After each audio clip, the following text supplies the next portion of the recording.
Hey guys, we're back this weekend and we're going to be doing Abraham Part 2. So just to summarize what happened in the first part, Abram was called to leave his country, friends, and comforts and go to a land that God would show him in the future. He takes his wife and his nephew Lot, and at this point he has no kids. Then God promises to make him the heir to a ton of offspring, but his wife is really old and he's really old and he doesn't really know how it's going to happen.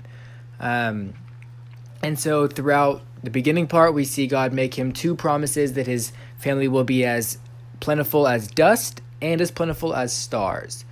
And so we kind of just pick up right there where Sarah had just been promised to bear a child in a year, and she's about 90 years old at this point, and so they're having a hard time believing it. And so now God tells Abraham to head into Sodom, which is a known sinful city. So God says that they have been living in such sin that it's come up to him and he's going to destroy Sodom. And this is one of the craziest sequences in the entire Bible to me, because God tells Abraham, I'm going to destroy Sodom. And then Abraham says, whoa, but wait. You wouldn't destroy Sodom if I could find 50 righteous people, right? If I could find 50 good people, then surely you wouldn't destroy the good people just because there's some bad people. And so God says, okay, if you can find 50 righteous people, I will not destroy Sodom. So Abraham tells him that he shouldn't treat the righteous people the same as the unrighteous. He should save them for the sake of the righteous people. Like they're outweighing the sins of the unrighteous. And so God agrees. And then Abraham says, well, what if I can only find 45? Like surely you wouldn't destroy them for the sake of 45 righteous people. And God says, okay. And then Abraham says, well, what if I can actually only find 40? I mean, that's only 5 less than 45. You wouldn't destroy them then, right? And God says, okay. And then he comes back again and he says, well, what if I can only find 30 of those 40? Isn't that good enough, God? And God says, okay, if you can find 30, I'll spare them. And then Abraham comes back again and he says, well, what if I can find 20? Surely you wouldn't destroy them if there's at least 20 righteous people. And God says, okay, if you can find 20 righteous people, then I won't destroy Sodom. And then Abraham comes back again. It's insane how many times he comes back. He comes back to God and negotiates 5 separate times after already getting his yes. And he says, God, I know I initially said 50, and then I said 45, and then 40, and then 30, and then 20. But what if I can find 10? If I can only find 10 righteous people, surely you won't destroy them. And God says, okay, Abraham, if you can find 10 righteous people, I won't destroy Sodom. Now picture you go to your mom and you ask her for ice cream, or your dad. You ask them for ice cream and they say yes. They say, yeah, you can have ice cream. And then you come back and you say, well, can I have 2 scoops? And then they say yes. And then you come back again and you say, well, can I have 3 scoops? And then he says yes. And then you come back and say, actually, can I have the entire ice cream? And then your dad says, yeah, sure, why not? As soon as you get the answer you're looking for, people don't normally go back and ask for more on top of an already gracious thing that God is doing. God is already sparing Sodom, who deserves to be destroyed because they're living in sin. So much sin that it came all the way up to heaven, and they're sinning directly in God's face, like proud sinning. And Abraham is the best negotiator in the entire Bible. He negotiates down from total destruction to only needing 10 people to save the entire city for the sakes of 10 people. This is absolutely crazy to me.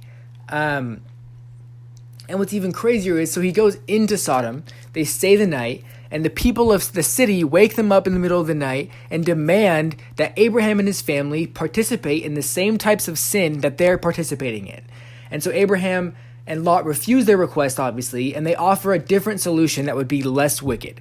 And so at this point, Abraham is thinking, I just negotiated for God to spare you guys if I can just find 10 righteous people. And then you come in here demanding that we sin with you. This is absurd. Like, imagine how frustrating this would be for Abraham, right? And so the people refuse their help. They don't want to compromise at all. So at this point, Abraham has to realize this city is a lost cause. I'm not going to be able to find 10 righteous people, which is really sad. And so Lot is the only man there who is found to be righteous, and he's warned to take his daughters and his wife and flee from the city because it's going to be destroyed. And so they end up fleeing from the city, and so they leave, and they're spared. But that's it. The rest of the city is completely destroyed. Anyways, picking back up. So Lot's wife looks back after she's warned not to at Sodom and Gomorrah as they're being destroyed, and she gets turned into a pillar of salt. And so that's why I don't know if you actually have seen them, but there's a lot of jokes about like a salt and pepper shaker, and the salt is Lot's wife and the pepper is Lot because she gets turned into a pillar of salt for being unfaithful.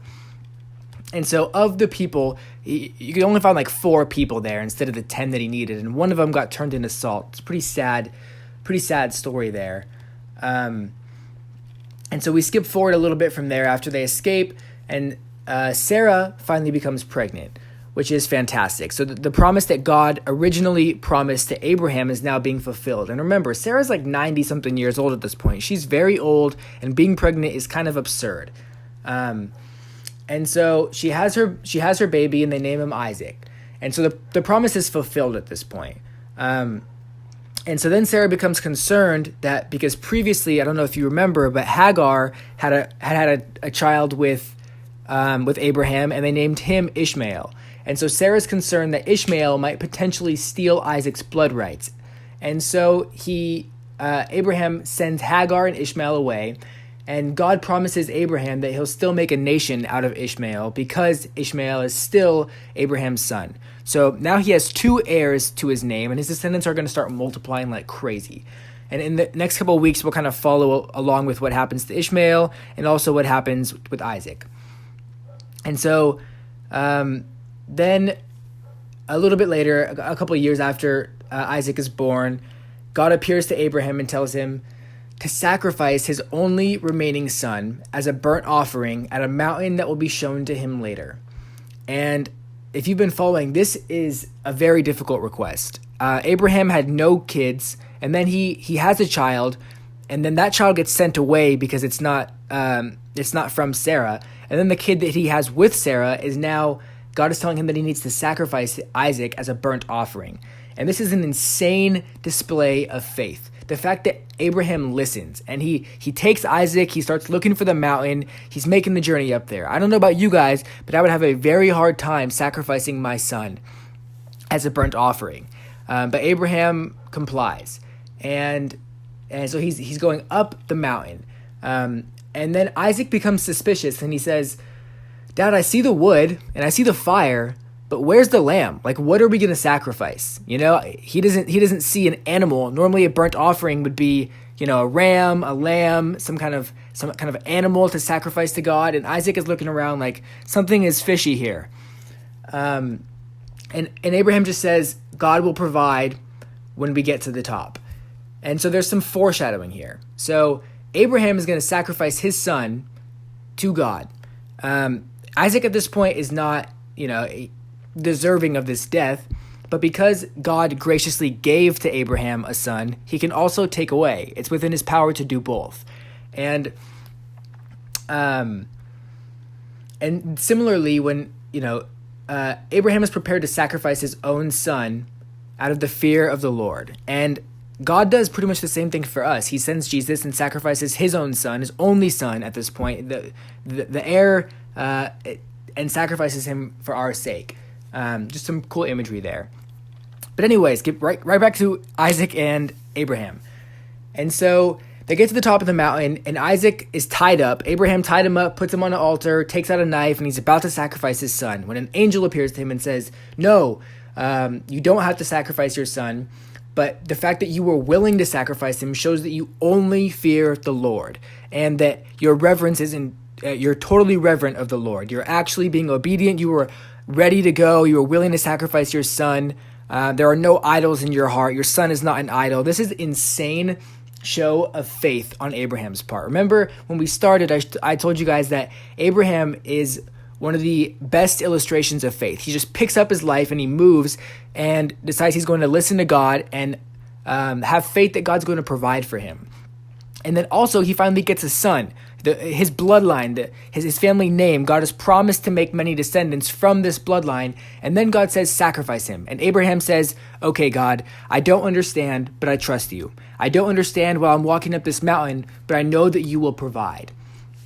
And at this moment, God provides a ram. A ram comes down from heaven, and Abraham makes the sacrifice. Just as Abraham had told Isaac that God would provide a sacrifice, God did provide the sacrifice.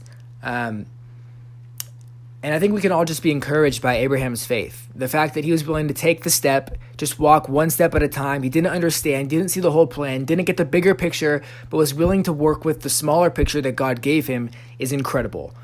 And so Abraham is probably mostly known for the Isaac bit, but hopefully this is a pretty good background of Abraham, and we're going to be following along with his the two offspring in weeks to come. Miss you guys. Hope to see you soon.